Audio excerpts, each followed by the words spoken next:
Muy bien. Aquí entonces tenemos la imagen para empezar la clase esta noche. El tema para esta noche es evaluando las variantes más extensas. Hasta el momento hemos considerado algunos pasajes donde hay algunas pequeñas variantes, pero tenemos que tomar en cuenta que hay otros pasajes, pocos, pero algunos, donde las variantes son un poco más extensas. Y ahí tenemos que trabajar un poco diferente. Como digo, hermanos, la mayoría de las variantes consisten en la alteración de solo una o dos palabras, ¿ya? Sin embargo, hay algunas variantes que son más extensas, que abarcan más de un versículo. Ahora, estas mayormente indican una mayor alteración del texto original y por lo tanto merecen un trato particular. Y vamos a ilustrarlo esta noche. Vamos a empezar con Juan capítulo 5, versículos 3 y 4. Lo pueden buscar en sus Biblias si desean hacerlo. Aquí está en la pantalla. Eh, en la Reina Valera 1960 leemos lo siguiente. Está hablando de un pórtico en Jerusalén donde había un tanque de agua. En estos yacía una multitud de enfermos, ciegos, cojos y paralíticos que esperaban el movimiento del agua, porque un ángel descendía de tiempo en tiempo al estanque y agitaba el agua, y el que primero descendía al estanque, después del movimiento del agua, quedaba sano de cualquier enfermedad que tuviese. Vemos que la Biblia de las Américas también tiene esas palabras, pero están ausentes de la NBI y la NTV. Ya en esas últimas dos versiones, simplemente dice, en esas entradas se hallaban tendidos muchos enfermos, ciegos, cojos y paralíticos. Punto. Aquí no hay nada del movimiento del agua, nada de un ángel que descendía, que movía el agua, nada de esta afirmación que el primero que entraba al agua era sanado. Nada de eso está en la NBI o la NTV. Ahora vamos a ver a qué se debe estas variantes. Vamos a tomar la segunda parte del versículo 3, en primer lugar. Las palabras esperaban el movimiento del agua. Esas palabras se encuentran en los códices A, C, el tercer corrector, D, y también el texto mayoritario, texto bizantino, esta sigla aquí, texto mayoritario bizantino, y también en las versiones en latín, las versiones siríacas y el boáirico también. Pero, y aquí está lo interesante, estas palabras no se encuentran en los papiros más antiguos por el año 200 después de Cristo, papiro 65 y el papiro 75, 66, perdón, y el 75. Tampoco se encuentra en sinaítico y tampoco en el original del Vaticano. Ya, el asterisco indica el texto original. Aquí la C significa el corrector de Vaticano. Así que en estos textos, el códice B, el códice C original, entonces, especialmente los papiros, y sumando estos códices, por eso Nestle Allen omite estas palabras y por eso no están en la NTV o en la NBI. En cuanto al todo el versículo 4, tal como está en la Reina Valera, una vez más se encuentran los códices A, C, el, el texto mayoritario, en algo de las antiguas versiones en latín y en una parte de la Vulgata, también en las versiones de Siria y Boáirico. Pero una vez más, no se encuentran en las palabras en el papiro 66 o el papiro 75 o el códice sinaítico, entre otros. y por eso la texto Nestle Allen lo omite. ¿Ok? Así que aquí tenemos la evidencia textual y especialmente la evidencia del papiro indicaría que estas palabras no eran parte del texto original y fueron añadidas más adelante. Ahora, aquí hay otras variaciones que hay que tomar en cuenta también. Si tomamos todo el versículo 4, ya aquí está el texto en griego, básicamente para el versículo 4, pero lo interesante aquí es que en algunos manuscritos, especialmente el Códice A, ¿ok? Tenemos otras variantes. Por ejemplo, en el Códice A dice, porque el ángel del Señor, ¿ok? Eso no está en la Reina Valera, ¿ok? Si ustedes miran la Reina Valera, aquí dice un ángel, pero en el Códice A añade del Señor, un minúsculo añade de Dios, el ángel de Dios. Sí, qué interesante. No se trata de una sola versión del texto que ha sido añadido, sino que dentro de ese texto añadido hay también propias variantes. Aquí también tenemos esta variante, está también en el Códice A, y en este caso, aquí también tenemos en el Códice A una palabra diferente, y aquí también el Códice A otra palabra diferente. ¿Ok? Entonces, em, en resumen, estas variantes dentro del versículo 4 indican que el texto ha sido alterado en varias maneras. Ahora, aquí se acordarán una gran diferencia del pasaje en 1 de Juan 5, versículo 7, donde la Reina Valera tiene tres son los que dan testimonio en el cielo: el Padre, el Hijo y el Espíritu Santo, y estos tres concuerdan. ¿Ok? Esas palabras están en ciertos manuscritos, pero están siempre en la misma manera. No hay variantes dentro de ese texto añadido. Eso indica que hay cierta homogeneidad que se ha transmitido en el proceso de copiar. Aquí en Juan estamos frente a algo diferente. Estamos frente a un texto añadido, pero un texto añadido que también dentro de ese texto hay variantes, variantes importantes. Eso es interesante tomar en cuenta. Todo eso enfatiza la duda acerca del texto original. Ahora, ¿qué podemos decir frente a estas variaciones? Por lo general, se presume que la adición de los versículos 3 y 4 se debía a la necesidad de explicar la frase en versículo 7. Si miran ustedes la Reina Valera, versículo 7 dice, el hombre paralítico está hablando, dice cuando se agita el agua. Ahora sí, sin los versículos 3 al 4, queda no claro a qué se refiere cuando se agita el agua. Ahora, no es la única explicación que podía ser el ángel. Otros comentaristas dicen que en Jerusalén habían algunas aguas termales.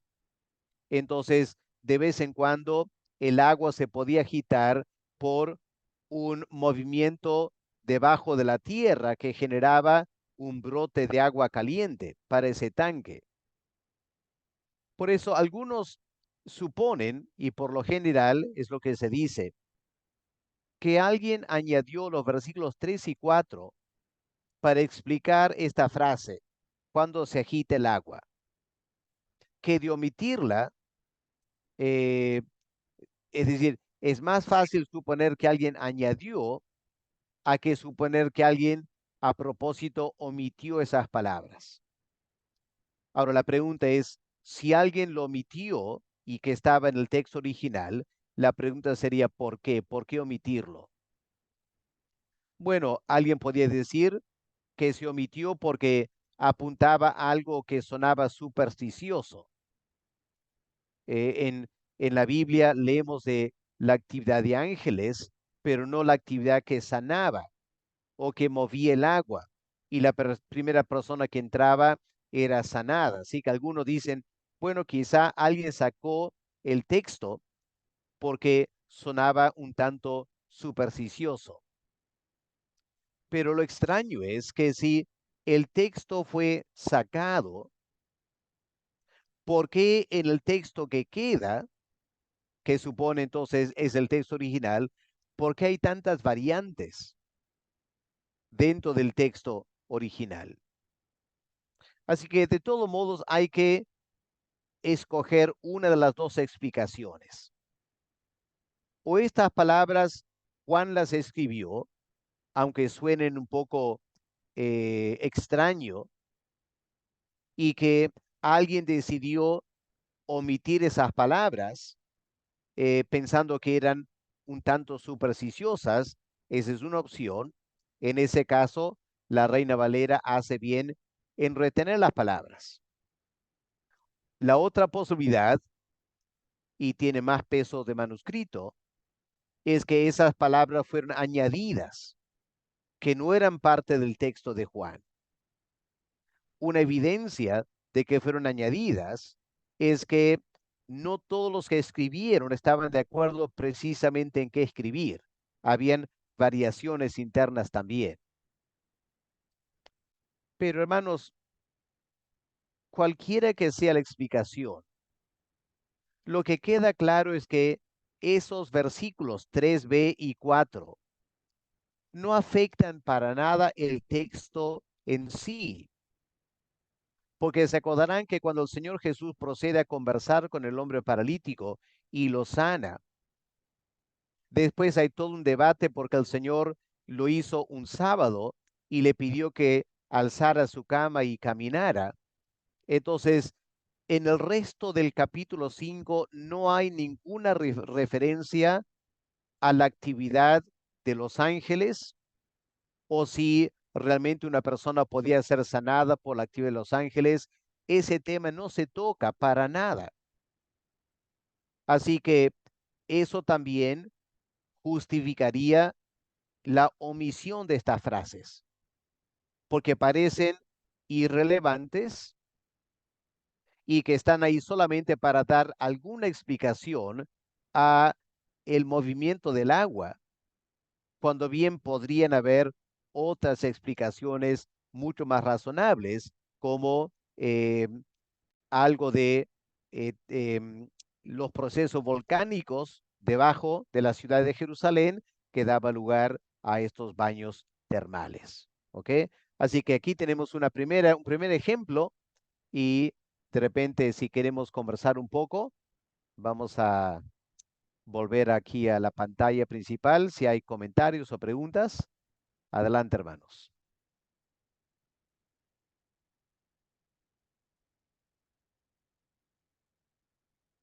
¿Está claro lo que he presentado?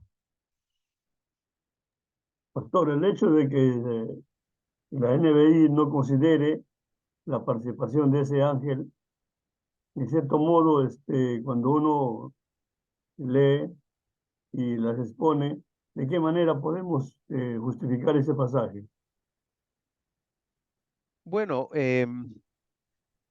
por lo general, cuando vamos a predicar, usaremos la versión que la congregación está usando.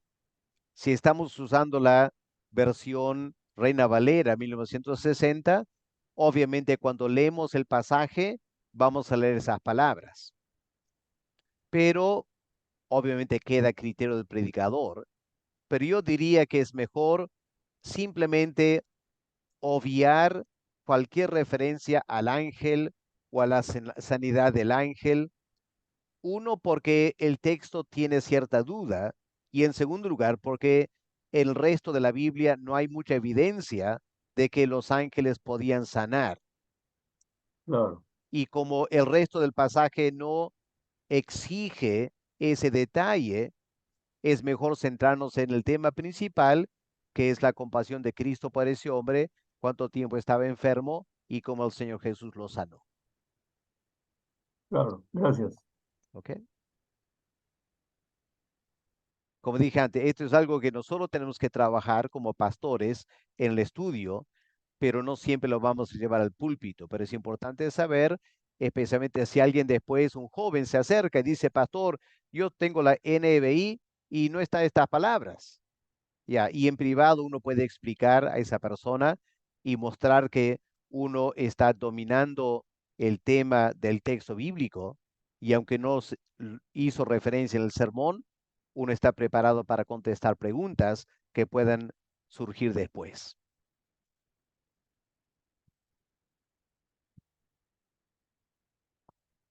¿Ok? Muy bien. Entonces vamos a avanzar al siguiente pasaje entonces. El siguiente pasaje es un poco más extenso. Es el pasaje de Segunda de Juan, capítulo 7, versículo 53 al capítulo 8, versículo 11. ¿Ya? El relato de la mujer encontrada en adulterio. Obviamente ese pasaje está en la Reina Valera 1960, un pasaje hoy en día bastante conocido. Lo interesante es que también está en la Biblia de las Américas, está en la NBI y también está en la NTV, a pesar de ser un texto bastante cuestionado. Para mí fue interesante encontrar el texto en todas las versiones de la Biblia. La única diferencia que noté en una versión de la NBI que yo tengo es que aunque ese relato está en el cuerpo del texto de la Biblia, hay una línea separando el versículo 52 y 53 del capítulo 7 y hay otra línea separando el versículo 11 del capítulo 8 con el versículo 12. Y luego hay un pie de página que indica que toda esa sección entre esas dos líneas no están en los mejores manuscritos. La versión de la Biblia que omite por completo este relato es la Biblia textual. ¿Ya? Interesante. La Biblia textual omite por completo este relato. Ahora vamos al análisis. La Reina Valera incluye este pasaje porque está en el texto mayoritario, ¿ok? La familia bizantina. También está el códice T y está en las versiones en latín. Pero lo interesante en este caso es que todo ese relato está omitido en el resto de los manuscritos. Notablemente, otra vez, no está en el papiro 66, no está en papiro 75, no está en sinaítico o en Vaticano y una serie de códices extenso y también minúsculos. En otras palabras, lo que estoy diciendo es que este relato tiene muy poca base textual, aparte de la familia bizantina. Está entonces en nuestras Biblias porque estaba en la Vulgata y así entró el texto recibido. Y luego manuscritos de la familia bizantina confirman ese texto, pero los demás manuscritos de las otras familias textuales no incluyen este relato. Ese es un detalle. El otro detalle que menos conocen es que todo el relato de la mujer en adulterio se encuentra en otra parte de la Biblia o en otra parte del Evangelio de Juan. Por ejemplo, en el minúsculo 255, este relato no viene después del versículo 52 del capítulo 7, sino después del versículo 36. ¿Ok? Así que después, si miramos, vamos a mirar nuestra Biblia en un momento, Juan capítulo 7, el versículo 36. para ver dónde se encuentra este relato en el minúsculo 255.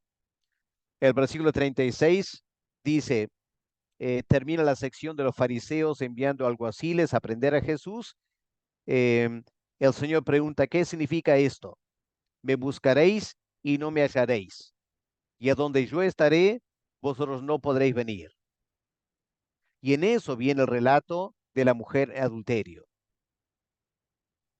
Pero en la familia 1, en otros manuscritos antiguos, este relato viene al fin del Evangelio de Juan, ¿ya? Después de Juan 21, el versículo 25, verán que el versículo 25 termina el Evangelio de Juan y en algunos manuscritos el relato de la mujer en adulterio se encuentra después de Juan.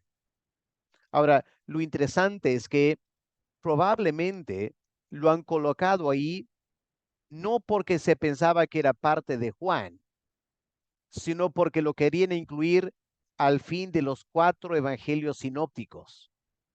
Así que se estaba añadiendo en F1 este relato al fin de los 4 evangelios sinópticos.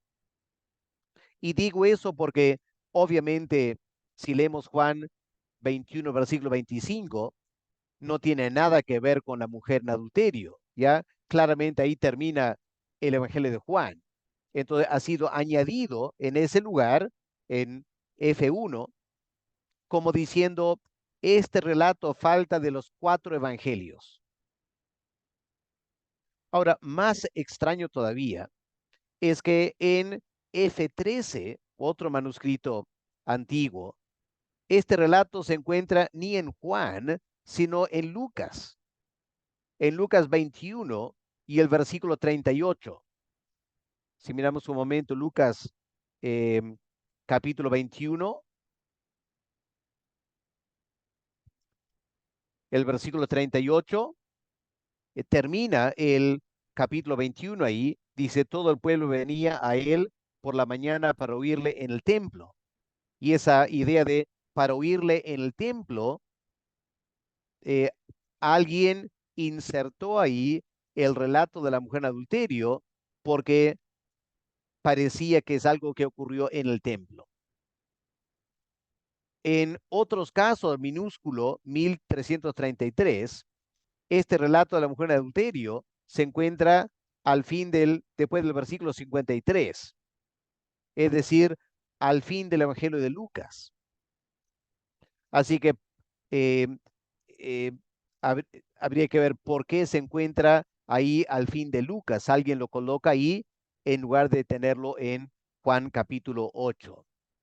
Así que podemos ver que este relato es extraño, no solo porque eh, no está en muchos manuscritos, sino que en algunos manuscritos donde se encuentra este relato, no es el mismo lugar, no es en Juan 8, es a, después del versículo 36 de Juan 7, o es al fin del Evangelio de Juan, o al fin del Evangelio de Lucas, o luego de Lucas 21, 38. Ahora, la consideración de los comentaristas es que esta sección se basa en una tradición oral, ¿ok? Es una tradición oral muy antigua y fidedigna, que los copistas, cuando estaban haciendo, juntando los relatos de los 4 evangelios, algunos se dieron cuenta que este relato tan conocido, tan impactante de el Señor perdonando a la mujer en adulterio, no estaba en ningún manuscrito, así que no lo querían perder. Pero el hecho de que se encuentre en diversos lugares indica que los copistas no estaban seguros cuál era el mejor lugar para añadirlo. Y por eso, cuando aparece este relato en los manuscritos antiguos, está marcado por un asterisco que confirma que el copista no estaba seguro de la confiabilidad de ese texto en ese lugar a lo menos. estaba indicando que parece que ha sido añadido. Ahora, otro detalle que es interesante es que el texto también contiene muchas variantes entre el códice de la F1, F13, las versiones en latín y los minúsculos. Ahora, el hecho de que hubiera varias variantes también indica que no se está copiando fielmente el texto bíblico, que también confirmaría que este pasaje ha sido añadido por ser un relato muy conocido, un relato que algunos no querían que dejara de estar en el texto bíblico. Lo añadieron en diversos lugares y también hay variantes dentro del mismo pasaje. Ahora, cuando estudiamos la historia de la iglesia, sabemos que algunos padres de la iglesia y algunos escritos antiguos mencionan o aluden a este relato. Por ejemplo, Papías, uno de los primeros escritores que tenemos, ya él hace referencia, al parecer, a la mujer en adulterio. Un documento muy antiguo, las constituciones apostólicas, también mencionan este relato, pero no muchas, ya no hay mucha evidencia de este relato. Y los expertos opinan de que aunque es un relato fidedigno, es decir, realmente ocurrió este incidente, Jesús realmente perdonó a esa mujer en adulterio, no hay mucha referencia en los primeros, sí, las primeras décadas de la iglesia, por temor a de que se podría livianizar el pecado del adulterio. ¿Ok? Después de la época apostólica, sabemos que la iglesia era bastante estricta en su ética y en su moral. Eran muy, muy firmes. Y por eso algunos dicen que el relato era conocido, pero no era muy mencionado. Pero más adelante, para el siglo IV, cuando la ética cristiana se empezó a relajar bastante, es ahí que este relato es mencionado con mayor frecuencia.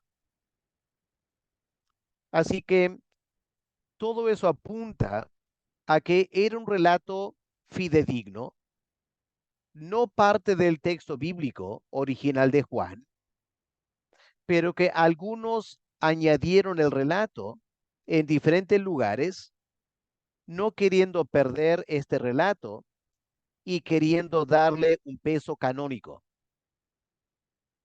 Ahora, ante la otra posibilidad de que alguien haya eliminado el texto a propósito, algunos dicen, bueno, fue omitido porque parecía dar pretexto para cometer adulterio. La pregunta es, ¿y por qué se sacó todo el texto a partir del versículo 53? Porque si leemos del versículo 53 hasta el capítulo 8, versículo 2, vemos que se trata del contexto histórico, geográfico, que es interesante saber qué estaba pasando con Cristo en ese tiempo.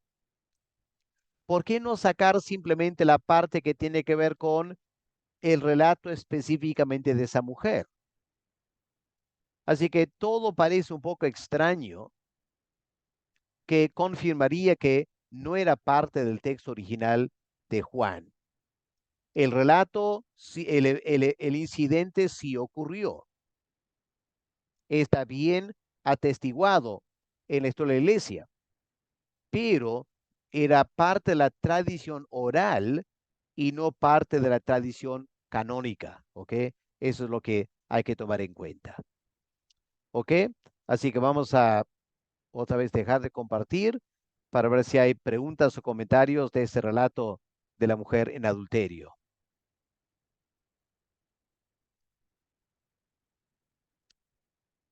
¿Alguna pregunta? ¿Observación?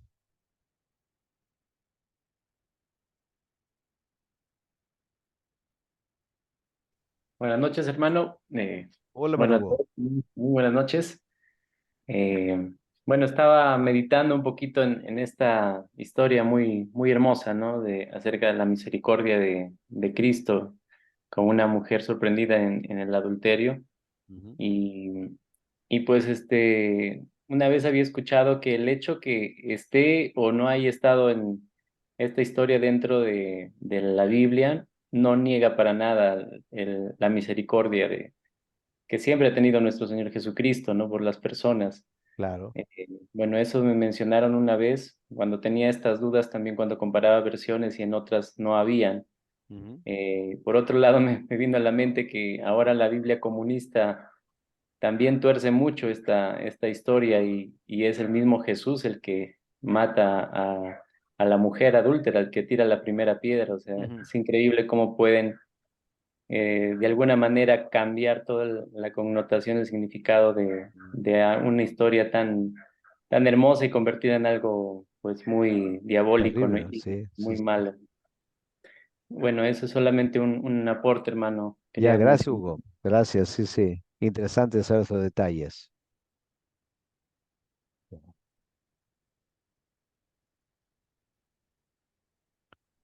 Pastor, buenas noches. Hola, Demeser. Buenas noches. Eh, Hemos visto que en la Biblia textual no está esta porción de a partir del versículo 53, ¿no es cierto? Ujú, Ya obvia esa parte, ¿no? Como dice César Vidal, omite. ujú. Una de las cosas que yo veo es que usted nos está enseñando básicamente haciendo uso del aparato textual usando la Nestlé Alan. Ya. Ya. Y justamente César Vidal cuestiona a Nestlé Alan, Ujú, ¿no? Entonces, mi inquietud es cómo saber qué material, qué fuentes él usa, porque él a capa y espada defiende, ¿no? Su postura y criticando al texto crítico de Nestlé Alan, que usa el de Westcott y Hort, ujú, y también, bueno, el de Tischendorf y el de Bernard Weiss. ujú, Entonces, es un poco inquietante, ¿no? Porque uno ujú. quisiera, pues, saber la verdad, ¿no? Entonces, Ya, claro. debemos saber la verdad, qué está pasando, ¿no? Y obviamente es un trabajo que requiere mucho esfuerzo esto, ¿no? Mm, Sí. Y le doy gracias a Dios, ¿no? Por su esfuerzo, hermano, pero como le digo, ¿no? Sí, esto nos hace ver realmente la gran necesidad de estudiar más, claro. profundizar más, investigar. Sí. Estaba escuchando con respecto al uso que hace, en este caso, el texto crítico, mayormente usa el texto, según él, el sinaítico y el vaticano, Ujú, y textos que tienen bastante inclinación teológica arriana. ujú, No sé, no solamente yo le digo lo que él estaba enseñando en otro video, ¿no? mm. Sí, aquí hay tantas cosas, tantas complejidades que tenemos que tratar de manejar, que lo que César Vidal hace es simplemente simplificar todo el argumento. Y para mí, al simplificarlo, lo invalida, Mm, eh, porque él insiste en mencionar Westcott. Él afirma que Nestle Allen sigue Westcott y Hort, ujú, pero lo que hay que decir es lo siguiente. La crítica textual es toda una ciencia que se viene desarrollando por 400, 500 años desde la Reforma Protestante ya, y que durante ese tiempo, en la medida que fueron apareciendo más manuscritos del texto en griego o versiones en latín o los escritos de los padres de la iglesia, se fue amontonando un enorme material, un enorme cuerpo de material que todo aporta a la evaluación de el texto bíblico. Entonces se vuelve muy complejo. Eh, Westcott y Hort, eh, ellos jugaron un papel muy importante en todo este proceso de la crítica textual. Y ellos promocionaron la idea de dejar a un lado el texto recibido, porque para ellos fue un texto elaborado sobre la base de muy pocos manuscritos y que ahora con tanta evidencia de griego, versiones, la patrística, etcétera, entonces la cosa es tan compleja que es mejor elaborar un texto ecléctico. Pero como dije, César Vidal pasa por alto el hecho que el texto Receptus también fue un texto ecléctico. La única diferencia es que solo tenían 6 manuscritos para elaborarlo. Ahora tenemos 6.000. Así que eh, estamos en otra dimensión, ¿ok? Pero estamos, bueno, Westcott y Hort y Nestle Aland están básicamente haciendo lo mismo que Erasmo hizo, en cierta manera haciendo lo mismo que Casiodoro de Reina y Cipriano de Valera hicieron, de mirar diferentes manuscritos y elaborar un texto, ¿no? Así que todos han hecho eso, solo que ahora tenemos tanta información y en esa enorme cantidad de material han aparecido estas cosas que Erasmo no tenía ese problema porque no habían manuscritos con estas características en su tiempo. Ujú, Ahora, el argumento de César Vidal es que Westcott y Hort, ellos realmente no eran tanto críticos textuales, sino teólogos liberales que a propósito quisieron alterar el texto bíblico. Ese es lo que César Vidal da a entender. Y por lo tanto, Nestle Aland, al seguir Westcott y Hort, están siguiendo esa tendencia herética y que la NBI hace lo mismo. Ese básicamente es su argumento.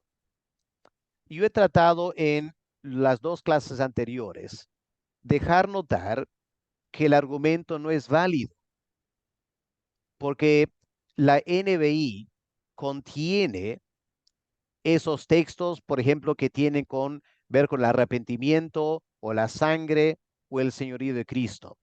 Lo que ok, no dije, pero habría que decirlo a César Vidal, es que Westcott y Hort también tienen esos versículos.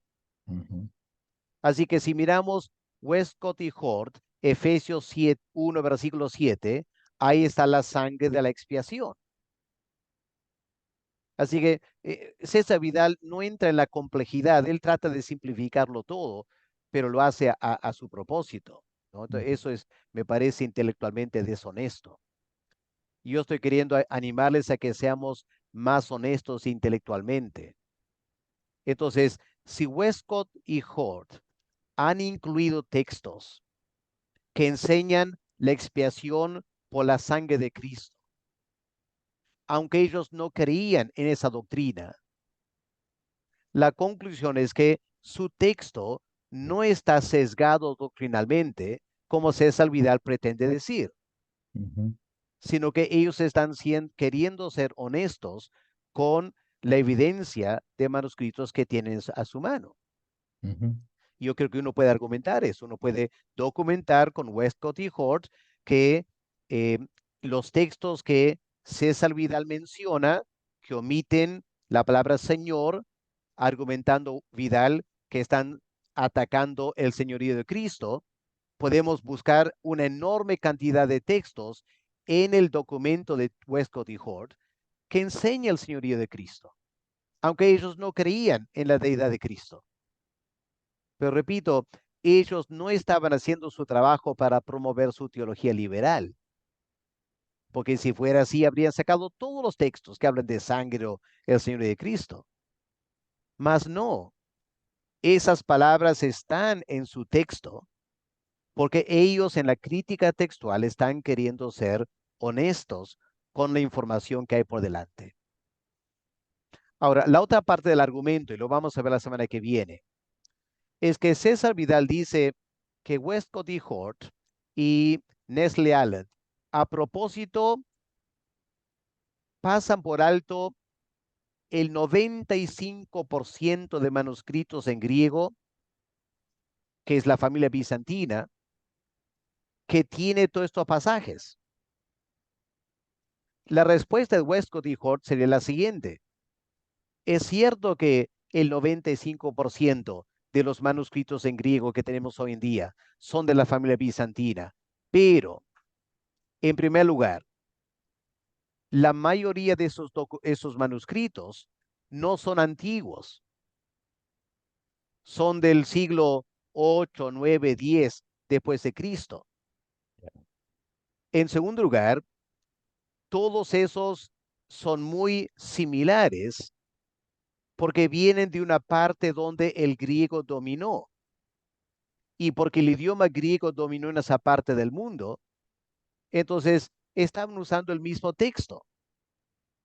Pero en Alejandría, por ejemplo, además el texto en griego, usaban el texto en latín, usaban el texto en otros idiomas, entonces ahí tenemos que ver qué versión del Nuevo Testamento tenemos.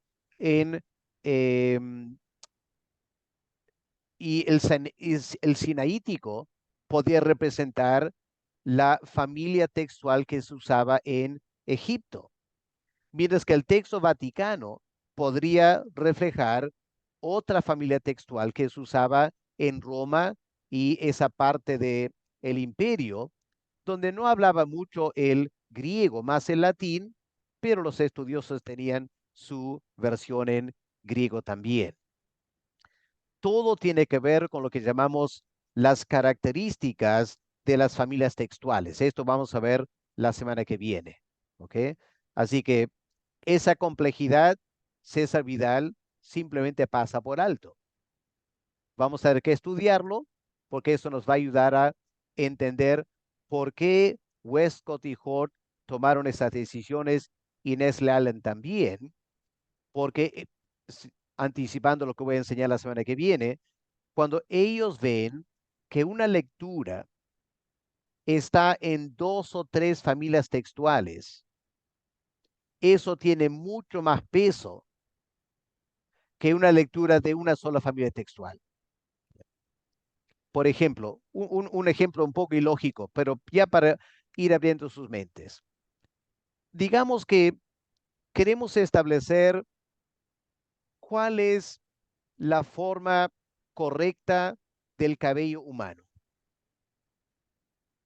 Y para establecer cuál es la forma correcta del cabello humano, nos vamos al África, digamos, vamos a Sudáfrica y empezamos a mirar el cabello de la población de Sudáfrica. ¿Qué encontramos? 95% de la población en Sudáfrica tiene cabello ondulado. Un 5% tiene cabello lacio. Algunos cabello lacio negro, otros cabello lacio gringo, pero es 5%. Ah, dicen ellos. Entonces, la forma normal del cabello humano es ondulado y negro, porque 95% de la población lo tiene así. Ya, pero Te vas a, ese argumento no es válido. ¿Ya? te vas a Perú. ¿Ya? Porque hay un alto porcentaje de africanos en ese país y eso distorsiona la muestra que estás tomando. Entonces, aunque en ese contexto es 95%, pero si vamos a un país en Europa, de repente vamos a encontrar que el 95% es lacio y el 5% es ondulado. Depende de qué muestra estás tomando, qué parte del mundo toma la muestra, ¿no? Ese es el corazón del problema aquí. ¿Ok? Nestle Allen, Westcott y Hort hace mucho tiempo llegaron a la conclusión que el texto bizantino, aunque hay muchísimos textos bizantinos, no es confiable completamente por la forma que se ha tomado la muestra. Pero César Vidal él insiste, como 95% de los manuscritos son de esa familia, entonces Westcott y Hort y Nestle Allen han hecho algo totalmente ilegítimo al omitir esa evidencia. ¿Ok? Pero la semana que viene vamos a anotar esto un poco más de detalle. ¿Ok? Pero la familia textual es muy importante para resolver muchos de estos problemas también. Pero enfrentamos un tremendo desafío, ¿no? Porque estuve mirando otros videos también, Ya. ¿no? Y la mayoría lo enfoca como lo enfoca César Vidal, Hmm. ¿ya? Por ejemplo, estuve mirando sobre el doctor Peter Powney, igualito. Entonces, su tema que desarrolla es malo el texto crítico y empieza a desarrollar igualito el análisis que lo hace César Vidal. Hmm. Y otro video igual en YouTube.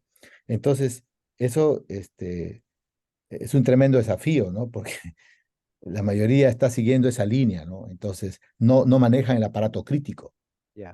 no Ya. lo analizan, Bueno, aquí también hay un problema de qué muestra estamos tomando. ¿ya? ¿Ya? Porque de repente sin darte cuenta, estás seleccionando una muestra ya eh, con una tendencia a defender la Reina Valera. Uno, por asuntos teológicos, para mí innecesarios, pero hay esa tendencia.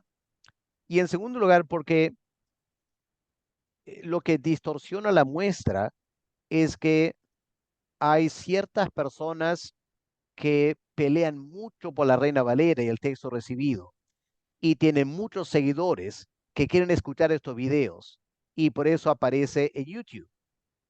Pero si tú vas a las universidades y facultades teológicas, ¿qué vas a encontrar?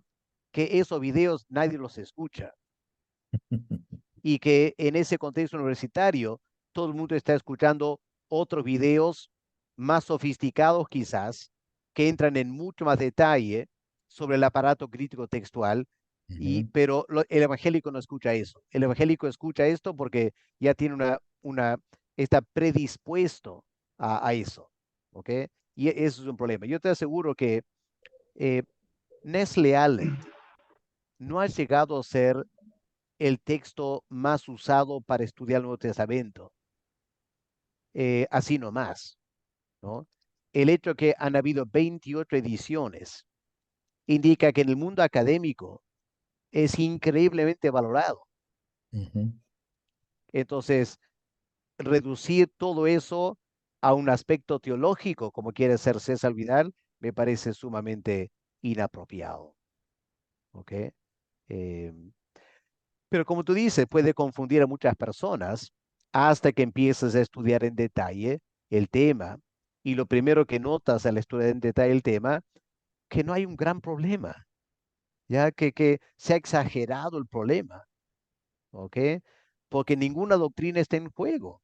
Ujú, ujú. Uses o no el texto recibido, ninguna doctrina está en juego, ¿ya? Y se ha exagerado demasiado esto. Y el problema es que quedamos mal como evangélicos, ¿ok? Porque una persona eh, con una cierta tendencia liberal que maneje este tema, escucha a César Vidal y dice, es ridículo esto. Y termina diciendo, así serán todos los evangélicos. No tiene la menor idea de qué están hablando, ¿no? Y quedamos mal como evangélicos, ¿no?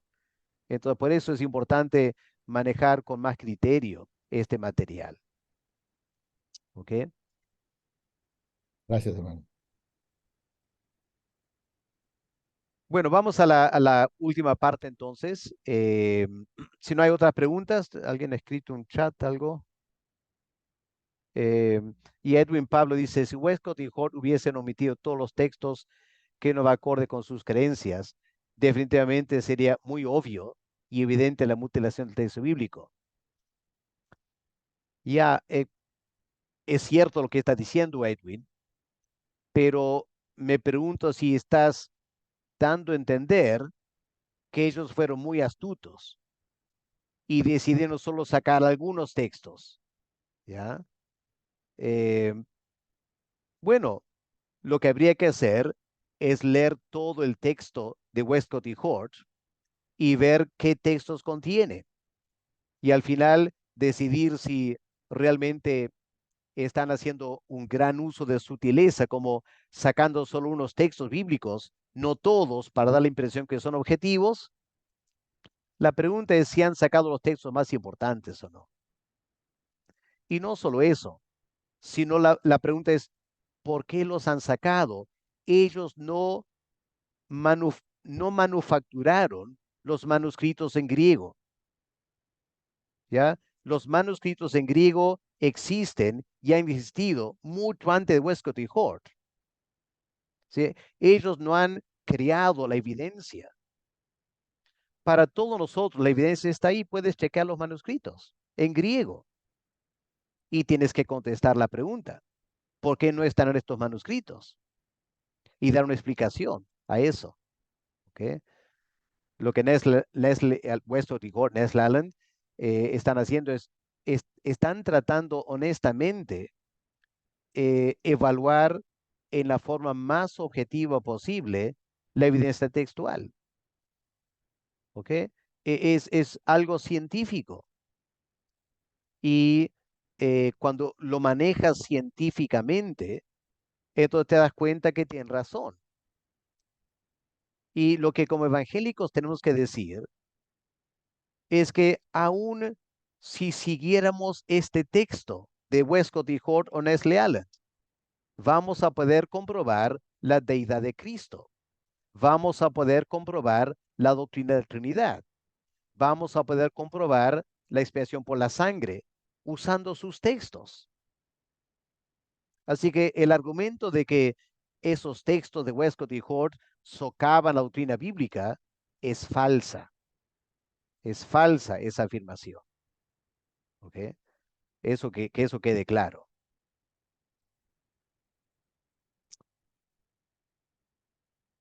¿Ok? Daniel Durán escribe: en vista que la crítica textual ha sido predominante por eruditos liberales como Westcott y Hort, Nestle, entre otros, ¿cómo podíamos estar seguros en la honestidad de ellos? ¿Cómo podríamos nosotros confirmar las referencias que ellos hacen en el aparato crítico a los manuscritos?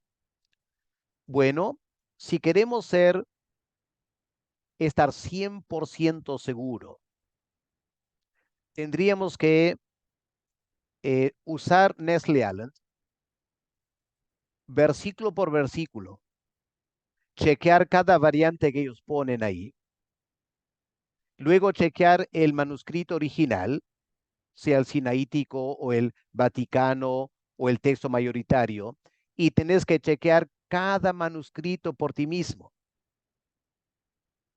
Si quieres hacerlo, adelante, hermano, ¿ya? Pero aunque no soy de hacer apuestas, pero yo te puedo apostar $1000 que lo que vas a encontrar es que tiene razón, ¿ya? Tiene razón. Todos esos manuscritos tienen las lecturas que ellos afirman. ¿Y saben por qué lo digo? Porque conozco algo del mundo académico. El mundo académico hay increíble envidia. Hay la idea de querer socavar a otra persona, mostrar que lo que está enseñando es falso.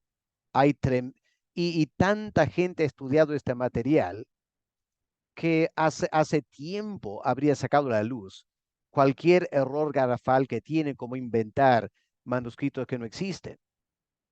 ¿Ya? Así que el mismo proceso científico, el mundo académico, no le permitiría ni a Westcott y Hort ni a Nestle Aland poder realmente hacer estas afirmaciones. Porque si Daniel o Edwin o uno de nosotros hemos pensado esto, hermanos, ¿no consideran que hace 100 años evangélicos también pensaron esto?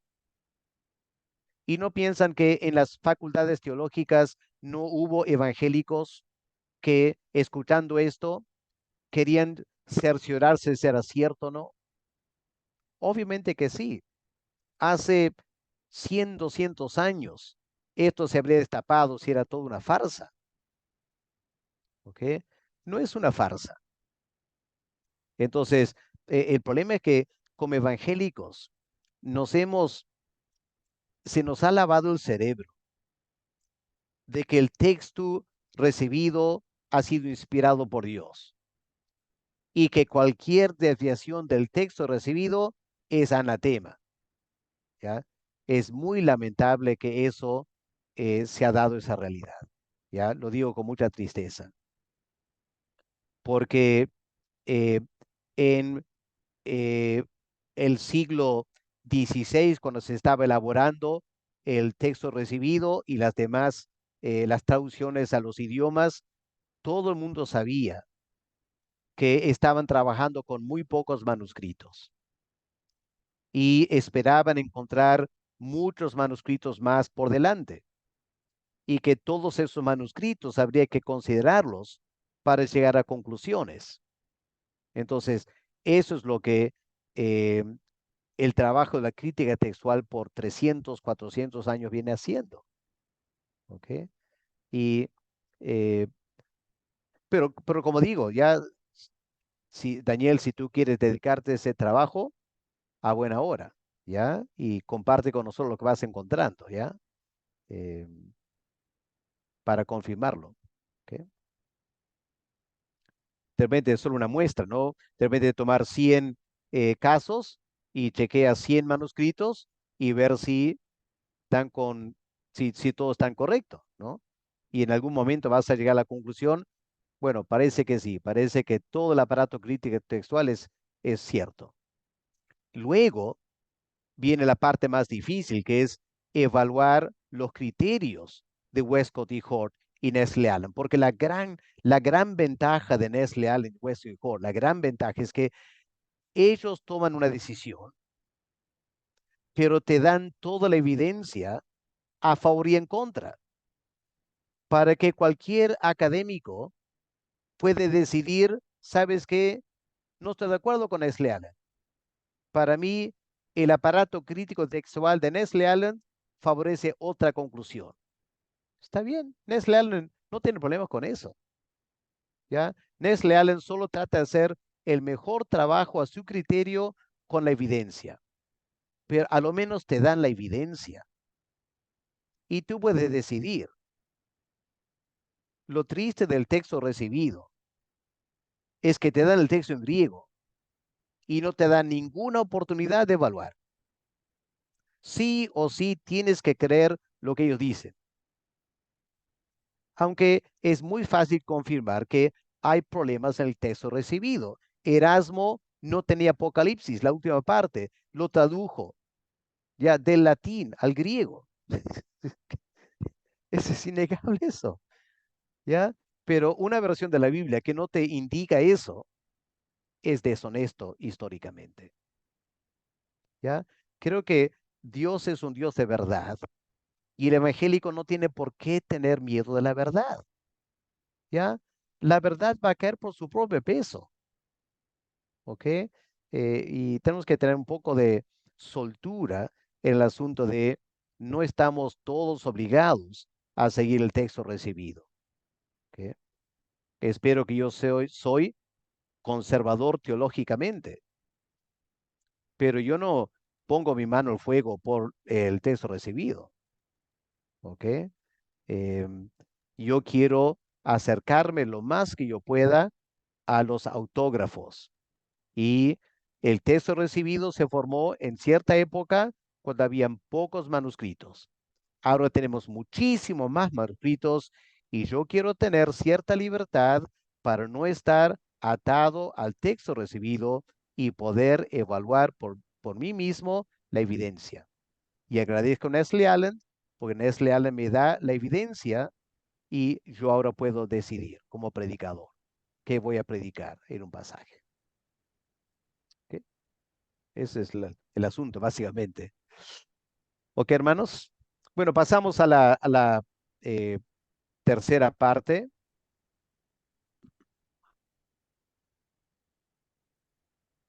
Ok, ahora estamos en la terminación de Marcos. Ok, Em, la gran pregunta que se ha desatado ahora es, Marcos, el Evangelio, ¿dónde termina?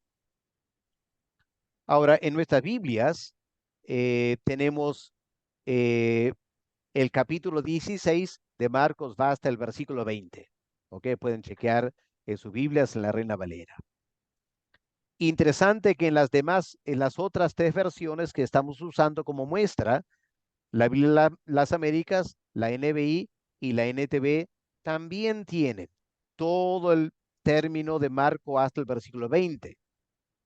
La única diferencia que yo pude notar es que en una versión de la NBI que yo uso, hay una línea después del versículo 8 que indica que aunque este pasaje está en el texto, el cuerpo del texto de la NBI, al pie de la página indican que esta sección no está en los manuscritos antiguos.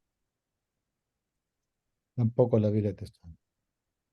Sí, ya, y la Biblia textual tampoco no tiene eso. Ahora, cuando vamos al aparato crítico textual de Nestle Aland, ¿ok? Lo interesante es que Nestle Aland incluye el texto, ¿ok? Está en su texto. Aunque el aparato crítico textual pone cierto cuestionamiento sobre ese fin del versículo 9 al 20, para mí es muy interesante que el texto de Nestle Aland lo incluye, ¿ok? Pero en realidad el aparato crítico textual indica que hay a lo menos 4 diferentes versiones del fin de Marcos, ¿ok? Que nos complica mucho la vida. A lo menos 4 diferentes terminaciones. ¿Cuáles son? En primer lugar, obviamente, la terminación que tenemos en la Reina Valera, ¿ok? Tiene una buena base textual, el códice A, C, D, W, Z, la familia 13, minúsculo 33, el texto mayoritario, la versión en latín, siríaca y bohaírica. Así que una gran gama de textos apoyan el fin largo en la Reina Valera. ¿Okay? Eso es lo primero que hay que notar. Pero también en muchos de esos manuscritos hay asteriscos que indican cierta duda acerca de este pasaje. ¿Ok? Parecido al texto de la NBI. No usan asterisco, usan una línea para indicar que lo que viene a continuación hay ciertas preguntas acerca de este pasaje. En los manuscritos en griego o en latín hay asteriscos indicando que aquí hay cierta duda acerca de este pasaje. ¿Ok? Así que está en los manuscritos, pero con asteriscos indicando cierta duda. Ahora, hay un segundo grupo de manuscritos que no tienen nada de esto, ¿ya? Versículos 9 al 20 simplemente no está. Eso lo tenemos en el sinaítico y también el códice B, y en algunas versiones en arameo. También está ausente en los escritos de Clemente de Alejandría y de Orígenes. ¿Ok? Así que esos padres estudiosos de el norte de África, ellos no conocían esta larga terminación de Marcos. Eusebio y Jerónimo, que eran 2 grandes estudiosos de la Biblia, comentan en sus escritos que estos versículos al final, versículo 9 al 20, no estaban en las copias en griego que ellos tenían. ¿Ok? Así que interesante anotar eso.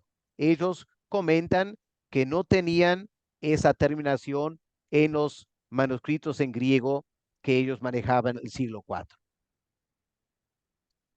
Ahora, hay algunos manuscritos que añaden estas palabras después del versículo 8. ¿Ok? Añaden estas, después del versículo 8, añaden las siguientes palabras. Ya escuchemos bien. Pero ellos informaron brevemente a Pedro y a los que estaban con él todo lo que se les había dicho. Y después de esto, Jesús mismo mandó a través de ellos, de oriente a occidente, la sagrada e imperecedera proclamación de salvación eterna. Ahora, esas palabras no las van a reconocer ustedes porque no están en la Reina Valera.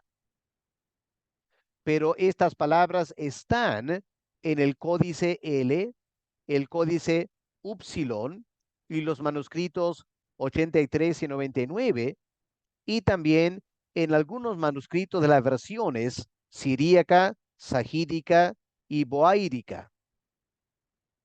Ahora, hay que notar que en esos manuscritos que tiene estas palabras después del versículo 8, que no están en la Reina Valera, también tienen versículo 9 al 20 al final. ¿Ok?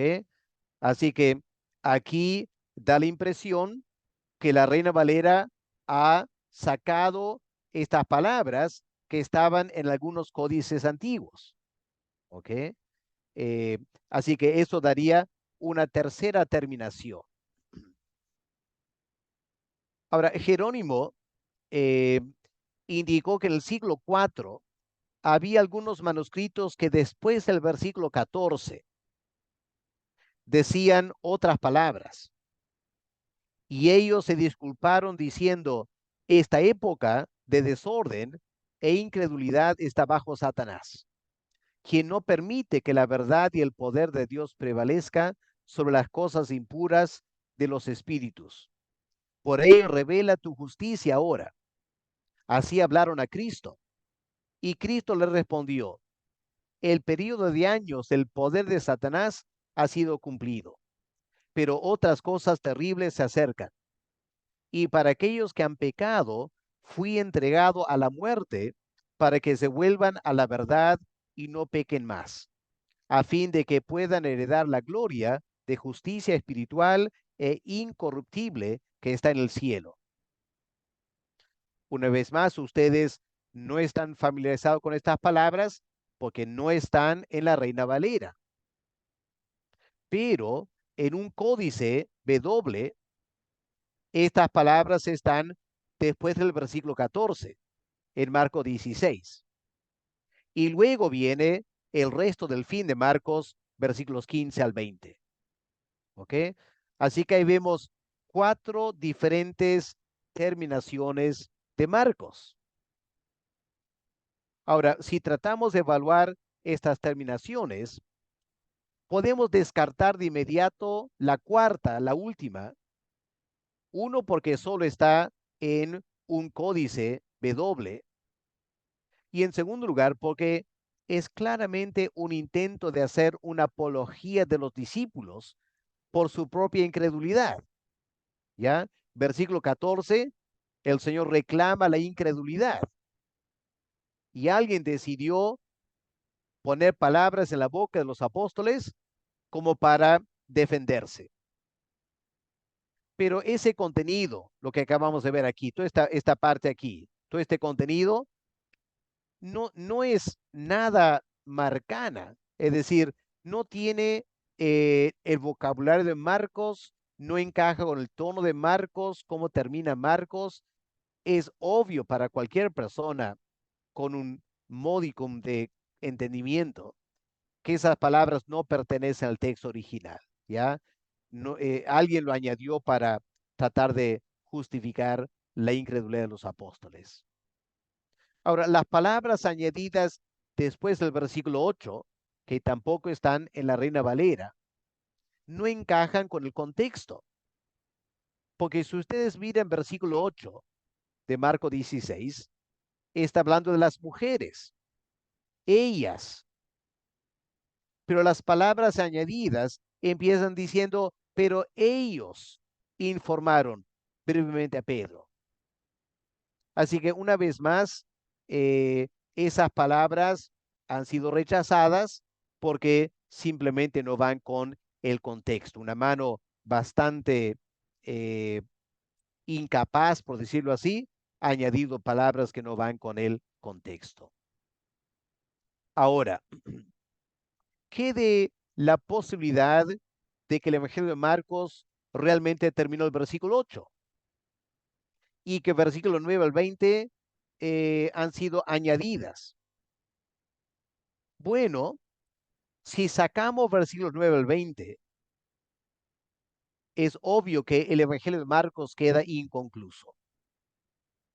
Qué raro que Marcos termine el Evangelio hablando de las mujeres que tenían tanto temor que decidieron no decir nada a nadie de la resurrección de Cristo. Que Marcos haya terminado ahí, así su evangelio, no, eso no es posible. Eso indica que algo falta del texto original de Marcos. No podemos dejarlo en versículo 8. Ahora, el texto de los versículos 9 al 20 tiene el problema que contiene una serie de variantes internos que indican que no había una sola forma de este texto. Y también contiene vocabulario y estilo que no es propio de Marcos. Todo eso nos lleva a la siguiente conclusión. Lo planteo para que lo puedan considerar. En algún momento, muy temprano, alguien estaba copiando una versión de Marcos que terminaba repentinamente en el versículo 8. De repente le faltaba la última página. Y esa persona se da cuenta, oye, algo falta aquí en Marcos. Y lo que hizo fue añadir su propio final, usando relatos de los demás evangelios. Así que imagínense ese escenario.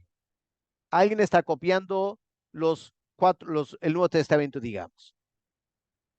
Y llega al fin de Marcos y se da cuenta, falta una página. ¿Qué hizo? Parece que rápidamente leyó Mateo, Lucas y Juan y elabora una terminación que copia, escribe ahí en su texto. Pero luego otras personas toman eso y hacen sus propios cambios al texto también, y al final se genera toda una serie de variaciones y diferentes terminaciones, porque se dan cuenta, había un problema en una copia muy temprana de Marcos y perdimos los últimos versículos. Y habría que añadir algo.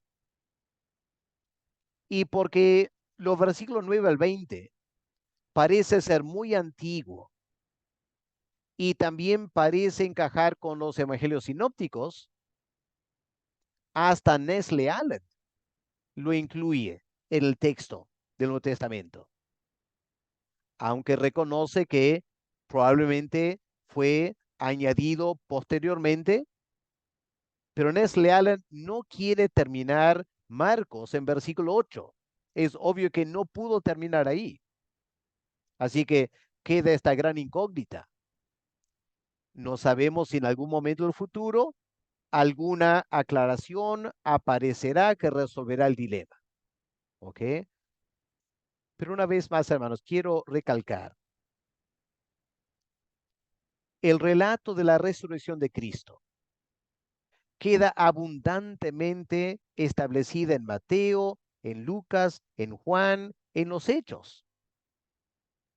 El hecho que hayamos perdido, parece, los últimos versículos de Marcos, no es para pensar que la Biblia ya no es confiable. No, hermanos. Estamos simplemente siendo honestos de que en el proceso de copiar y transmitir el texto, algo pasó con el fin de Marcos y que hasta ahora nadie ha podido resolver satisfactoriamente ese problema. ¿Ok? Así que vamos a ver si algo quieren añadir ustedes antes de terminar esta noche.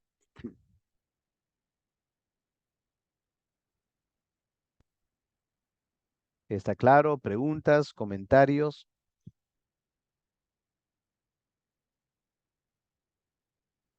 Verán que cuando empezamos a estudiar y investigar a fondo, entonces surgen preguntas que como evangélicos tenemos que enfrentar.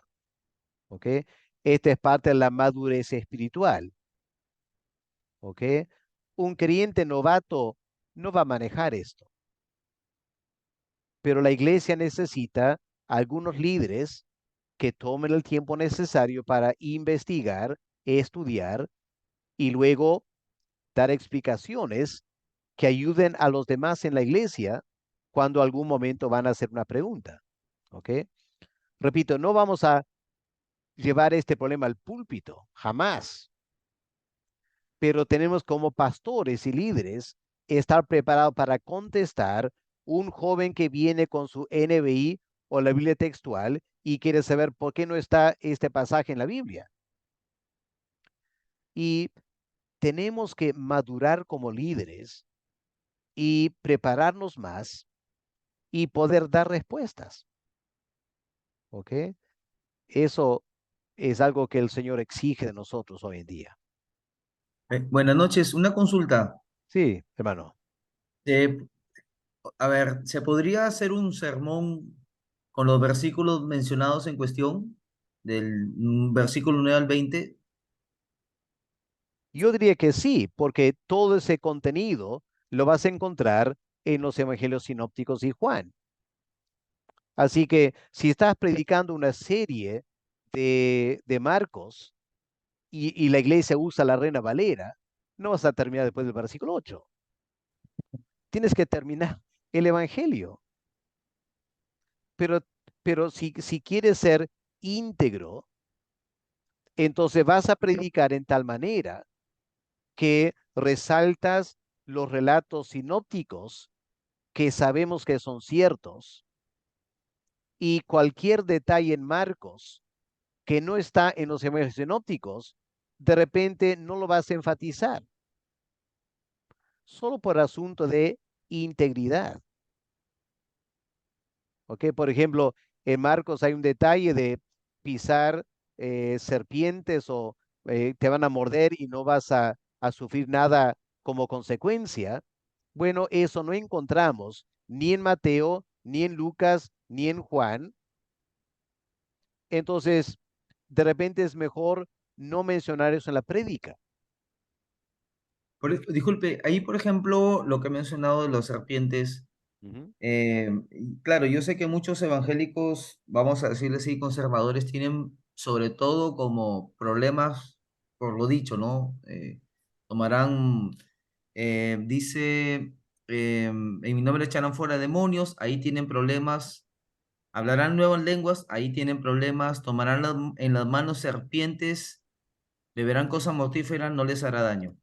Pero, por ejemplo, cuando vemos el apóstol Pablo, no digo que tenga que cumplirse literalmente en nosotros, pero en él se cumplió literalmente. ¿Se acuerdan en Hechos cuando le pica una serpiente, no le hace daño? Y aunque sabemos que en la Biblia los eventos históricos tienen su aplicación espiritual, que la misma Biblia lo interpreta, o sea, la misma Biblia nos dice cuál es su aplicación espiritual. No se sigue al pensamiento de Marcos en cuestión. Apagaste tu micrófono, hermano. Me Ah, ya. O sea, lo que dicen Marcos de tomar tomarlas en la mano las serpientes Ujú. y no nos hará daño, se aplicó literalmente en Pablo, ¿de acuerdo? Ya. Ujú. Sabemos que los eventos históricos en la Biblia tienen, digamos, aunque son reales, aplicación espiritual, pero que la misma Biblia le da esa aplicación espiritual. Ya. Entonces, Ujú. si yo predico esa parte de Marcos, no estaría en consonancia, puesto que Pablo lo vivió, ¿no? Ya. La cosa es, si partimos del punto de vista de que eh, el Evangelio no pudo terminar en versículo 8 de Marcos, ¿ok? Entonces, hay manuscritos que terminan ahí y hay manuscritos que tienen ciertas cosas añadidas, ¿ok? Entonces, la gran pregunta es, eh, una pregunta es, ¿cómo saber si Marcos realmente escribió versículos 9 al 20? La única manera de contestar eso es verificando los manuscritos. Y si hay manuscritos muy antiguos que no tienen ese relato, tenemos que manejarlo con integridad. existen esos manuscritos, nadie los fabricó. Entonces, hay un proceso de evaluación. ¿Hasta qué punto es fidedigno o no ese fin de Marcos? Ahora, en el caso de este versículo 18, podemos decir que, o versículo 17, en mi nombre echarán fuera demonios. ¿Eso queda confirmado como algo que Cristo enseñó? Sí, en los evangelios leemos eso. En mi nombre hablarán nuevas lenguas. Bueno, Cristo no enseñó eso, pero está en el Antiguo Testamento en Joel y Pedro lo cita en Hechos 2. Esto de tomar en las manos serpientes, ¿en qué parte de la Biblia lo tenemos? Bueno, hay el incidente de Pablo, pero no está en el resto de la Biblia, ni el Antiguo Testamento ni el Nuevo Testamento, que yo me acuerde.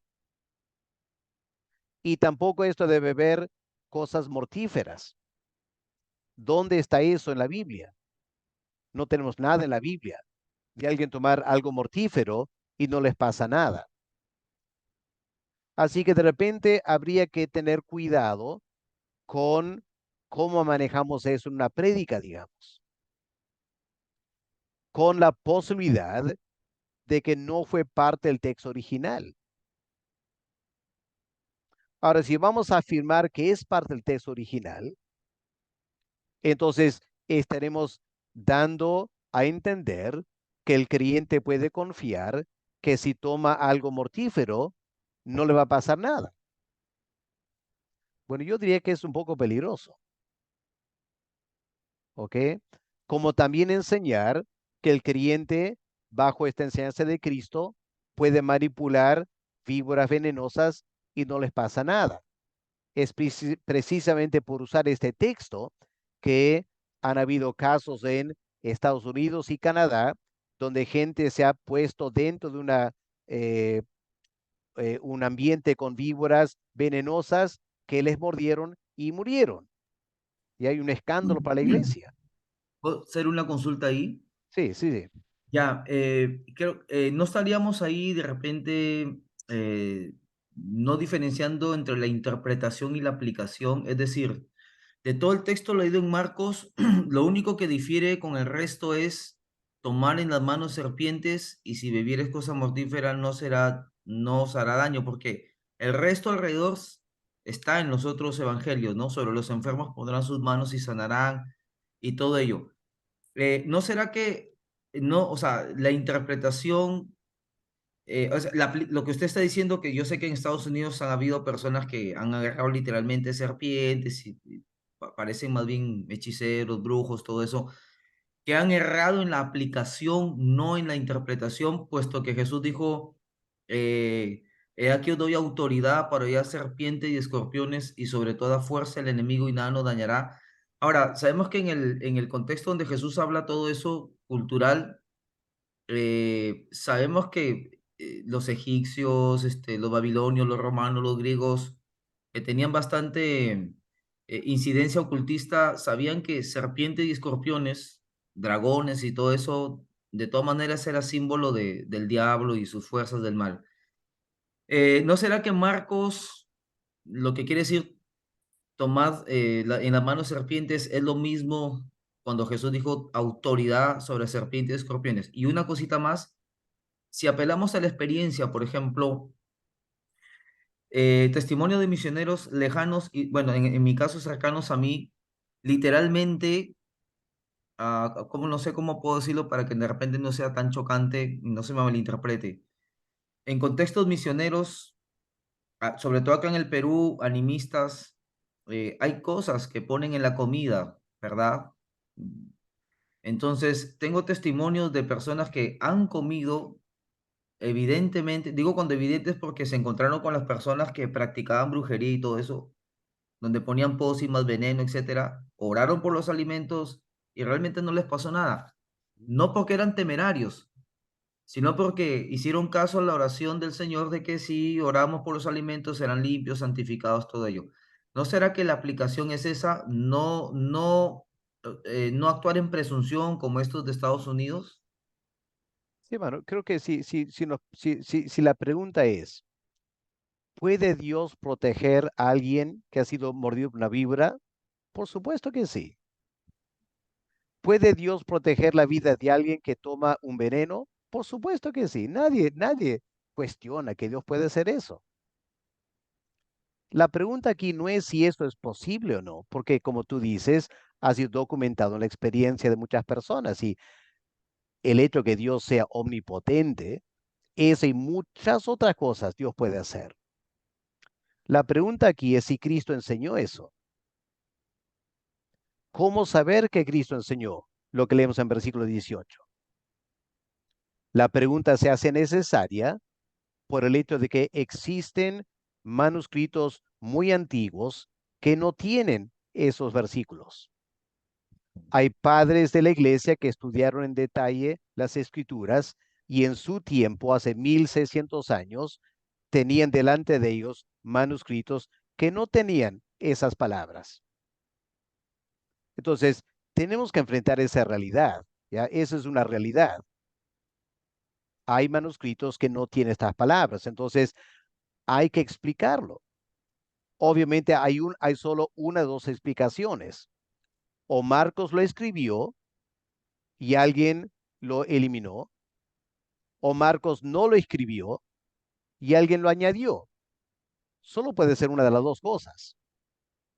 Entonces tenemos que empezar a estudiar la teología de Marcos, tenemos que estudiar estos versículos 9 en adelante para ver si encajan con lo que Marcos escribió o no, para llegar a una conclusión. Tenemos que checar el vocabulario, la gramática, varias otras cosas. Eh, ¿Guarda relación con todo el Evangelio de Marcos o parece indicar que es otra mano escribiendo esto? ¿Ya? Ese es el estudio que hay que hacer. Al final, cada uno tiene cierta libertad de escoger o su respuesta, pero si vamos a ser íntegros, y creo que el evangélico que no va a ser íntegro tiene grandes problemas. Hablo de integridad mental. Si vamos a ser íntegros mentalmente, tenemos que simplemente enfrentar esa pregunta. ¿Ok? Al final, como entenderán, es mejor no ser dogmáticos, quizá, porque a no ser que seamos expertos en la materia y aún así de repente podemos entrar en diferencias. Pero esa es la pregunta, hermano, ¿ya? La pregunta es, ante la evidencia textual que no tienen estos versículos, ¿cómo explicamos eso? Esa es la pregunta. Sí, ¿Ok? sí, entiendo perfectamente. Disculpe, lo que pasa es que, como había dicho en una predicación, como no hay que llevar eso al púlpito, toda esta digamos, ponencia que se ha hecho, que es, digamos, para personas más maduras en la fe, pero yo me toca predicar esa parte para no saltarme justo ese pedacito. No podría explicarlo a la luz, me refería de autoridad sobre serpientes y escorpiones, sobre lo de palo, y darle una aplicación, una interpretación a la luz de eso y una aplicación pues correcta, ¿no? No en presunción, ¿no? A eso me refería. Ya, hermano, excelente, ya estás en toda libertad de hacer eso, ¿ok? Em, y al final, si tú estás convencido, porque has estudiado todo el material y has llegado a una conclusión íntegra, coherente, en base a un buen estudio de todo el material, y estás convencido, Jesús dijo eso, predícalo pues, ¿ya? Predícalo, ¿ya? Nadie te va a condenar por hacerlo. Solo tengamos esa integridad, ¿ok? Seamos honestos intelectualmente, eso es lo que estoy diciendo, ¿ok? Pero lo que tú dices de si tuviéramos cierta reserva, podemos predicar de este pasaje y hacer lo que tú dices, ir a Hechos y mostrar cómo eh, Dios salvó la vida de Pablo y hablar de el testimonio de misioneros, como Dios los ha cuidado. Ya, uno puede usar eso, ¿ok? Pero siempre uno tiene que tener cuidado de que no está manipulando evidencia para sustentar algo que no tiene base textual. Es lo único que estoy diciendo. ¿Ok?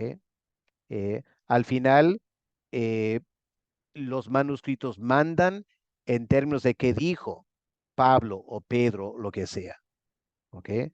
Y en muchos casos vamos a encontrar que aunque los manuscritos indican, por ejemplo, que en Efesios 1:7, perdón, en Colosenses 1, 13, 14 por ahí, Pablo no escribió sangre. En Efesios 1:7, Pablo sí escribió sangre. Entonces, estamos seguros lo que Pablo creía. ¿Ok? Solo es asunto de cómo saber qué escribió Pablo en Colosenses. Cristo claramente dio autoridad a la iglesia sobre muchas cosas. La pregunta es, ¿cómo terminó Marcos su evangelio? Esa es la pregunta que queremos contestar. ¿Ok? Hermano Alex, una Sí, hermano. pregunta. Sí. Con respecto al código sinaítico, ¿el código sinaítico de qué época es más o menos se tiene el aproximado? Es más o menos el El siglo IV. siglo IV. Ya. No sé, quisiera compartirle una pantalla de algo que justo estaba leyendo del código sinaítico de ese pasaje precisamente de Marcos para que podamos analizarlo en función de lo que el código sinaítico lo deja, porque un amigo justo me compartió ese mensaje de Marcos con esa base. Ya, Entonces, sí, confiar, hermano, no compártelo. tengo nada indebido. Compártelo. Ya, hermano, ahorita a ver. Eh, mira, ah, a ver. ¿Sí puede verlo, hermano? Ahí Sí, más o menos. A ver, ¿qué quieres resaltar? hay un manuscrito ahí, ¿no? Sí. Ya, mi amigo me compartió esto y me mencionó que pues este es el código sinaítico, el Ujú. manuscrito original de esa parte precisamente de Marcos, Ya. donde curiosamente en esta parte de aquí, o sea, es como que da referencias de que ahí termina en el versículo 8, pero ya desde antes había continuidad, por eso que escribían como líneas pequeñas, como Ujú, dando mención de que era probable desde esos años nomás que ya existían ese material añadido ujú. que ahora nosotros lo tenemos, ¿no?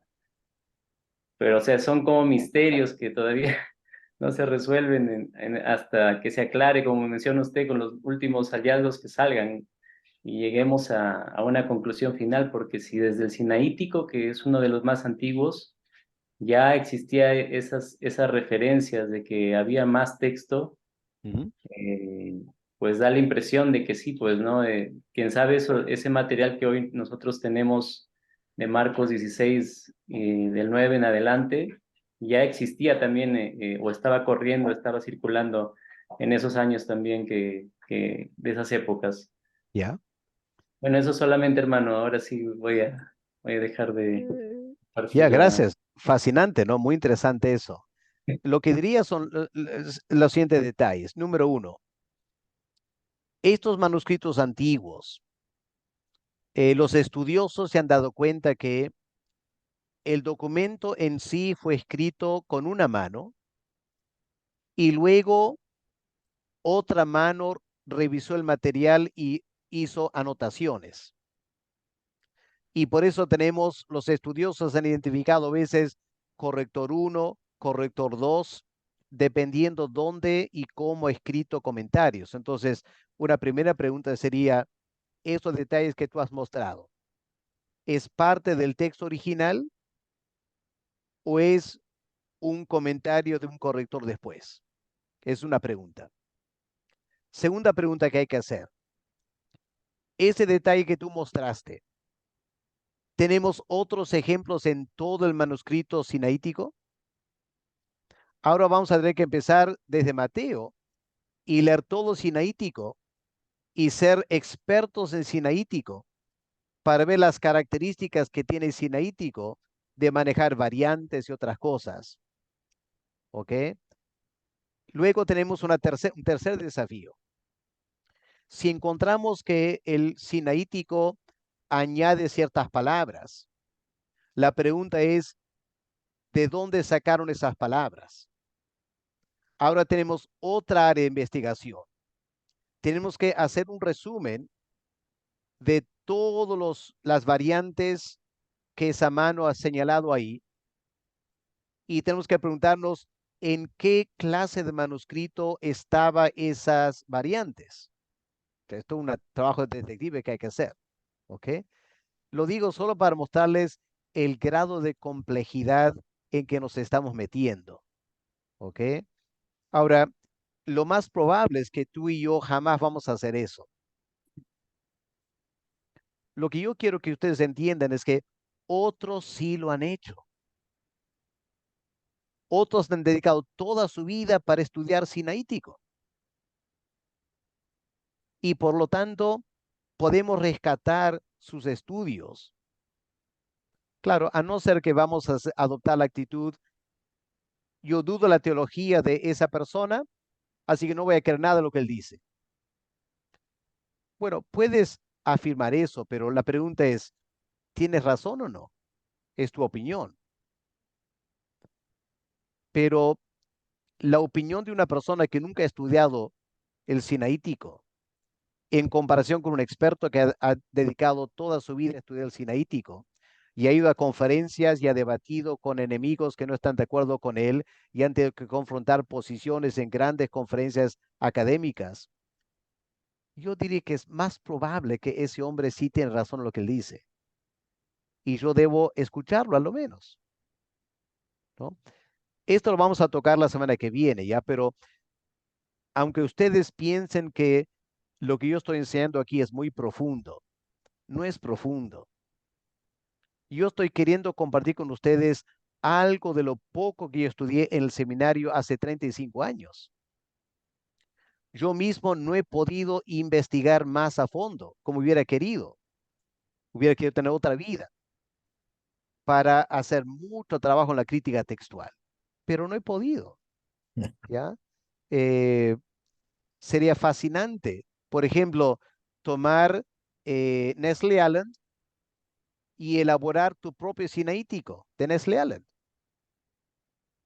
¿Cómo lo haces? Empiezas con Mateo y vas chequeando cada variante donde dice sinaítico tiene esta palabra, esta, esta, este, esta escritura, y tú vas apuntando, ¿ya? Claro, ahora con la laptop lo puedes hacer, ¿no? Vas creando tu sinaítico. Wow, qué interesante va a ser eso, ¿no? Porque ahora tienes el sinaítico. Y luego, ahora te va a llevar quizás unos 5 años para hacer eso a lo menos, ¿ya? Y puede hacerlo con el Vaticano. Ahora puedes sentarte con el sinaítico y el Vaticano en tu computadora y empezar a chequear. Y lo más probable es que al final va a decir, tiene razón, es leal. Tiene razón, es leal. Esa es la realidad, ¿ya? Así es el manuscrito. Ahora empezamos el otro proceso. Nestle Aland como académico estudioso, ¿está manejando bien la información o no lo está manejando bien? Bueno, si me voy a poner al nivel de cuestionar su honestidad intelectual, yo voy a tener que a lo menos tener el mismo grado de conocimiento que ellos. Porque si no estoy eh, tratando de poner en competencia estudiosos que han manejado este tema por años y mi opinión como evangélico, lo que yo quiero creer. Bueno, hermanos, creo que eso no es muy honesto intelectualmente. ¿Okay? Creo que tenemos que agradecer a Dios que hay hombres que han dado tiempo para estudiar estos manuscritos en detalle. Han invertido toda su vida algunos. ¿Ok? Lo que yo estoy diciendo es que no desperdiciemos ese trabajo. Más bien, aprovechemos ese trabajo. En primer lugar, para darle a Dios unas tremendas gracias de que tenemos el texto bíblico 99% 99.9% confiable. Y también podemos darle gracias que en algunos casos donde hay variantes, tenemos tanta información que podemos llegar a conclusiones acerca de si la palabra era esta o la otra. ¿Ok? Tenemos mucha información. Y esa información la tenemos porque hombres han dedicado toda su vida para estudiar miles de manuscritos, han hecho anotaciones y comparaciones, y gente como Nestle Allen ha tratado de recopilar toda esa información para salvarnos el trabajo. Eso es lo que quisiera transmitir. ¿Ok? No digo con eso que 100% aciertan en todo. No, para nada. Cualquier académico puede equivocarse. Pero creo que es honesto reconocer el trabajo académico que ellos han hecho, y han recopilado el trabajo de muchos otros también. Ok, hermanos, pero gracias por sus aportes, muy interesante escuchar tanto lo que dice Emanuel Elías como Hugo, y otros quizás también quisieran compartir algo, pero de repente el tiempo avanzado lo dejamos ahí. Si no hay una última pregunta final, Pastor, sí. eh, ¿podemos llamarlo a esos errores? ¿Qué errores? ¿Qué sentido de errores? El hecho de que, por ejemplo, la Reina Valera considere algunos pasajes y los otros no lo consideran. No se trata de errores, se trata de evaluar la evidencia. ¿Ok? Entonces, Nestle Allen ha evaluado las evidencias y plantea esta sugerencia. Pero Claro, te da toda la evidencia. claro, porque algunos críticos realmente posiblemente lo han escuchado o en algún momento lo han encontrado y van a decir, la Biblia que ustedes tienen tiene muchos errores. Entonces, ¿cuál es mi respuesta? La respuesta es que la persona no entiende lo que está diciendo. Claro, ¿Ya? Lo que hay que tratar de explicarles es que los documentos originales que los apóstoles escribieron ya desaparecieron hace claro, 1200, claro, más de 1000 años. así es. Entonces, la Biblia que tenemos es el resultado del estudio de manuscritos muy antiguos. ¿Cuántos manuscritos hay? Hoy en día hay más o menos 6000. Lo que hay que decir es que cuando las primeras Biblias en español se tradujeron, habían pocos manuscritos antiguos. Así que eso produjo el texto de la Reina Valera. Hoy en día han aparecido muchos manuscritos más que confirman el texto de la Reina Valera en 99.9% del texto. ¡Wow! Increíble eso. Pero en esos miles de manuscritos hay un 0.1% de discrepancias en las copias, que no nos permite estar 100% seguro qué es lo que los apóstoles escribieron en 0.1% de toda la Biblia, todo el Antiguo Nuevo Testamento. No son errores, son diferencias en el proceso de copiar en un pequeñísimo porcentaje del Nuevo Testamento. Así que yo diría, en vez de hablar de errores, yo diría, la Biblia falta confirmar 0.1% del texto. Es lo que falta confirmar. El 99.9% no hay vueltas que dar. Eso es exactamente lo que escribieron los autores. Estamos Confiable. tratando de confirmar ese pequeñísimo porcentaje que queda todavía por resolver. Gracias. ¿Ok? Muy bien. Gracias, hermanos. Entonces lo dejamos ahí por esta noche. Vamos a detener la grabación.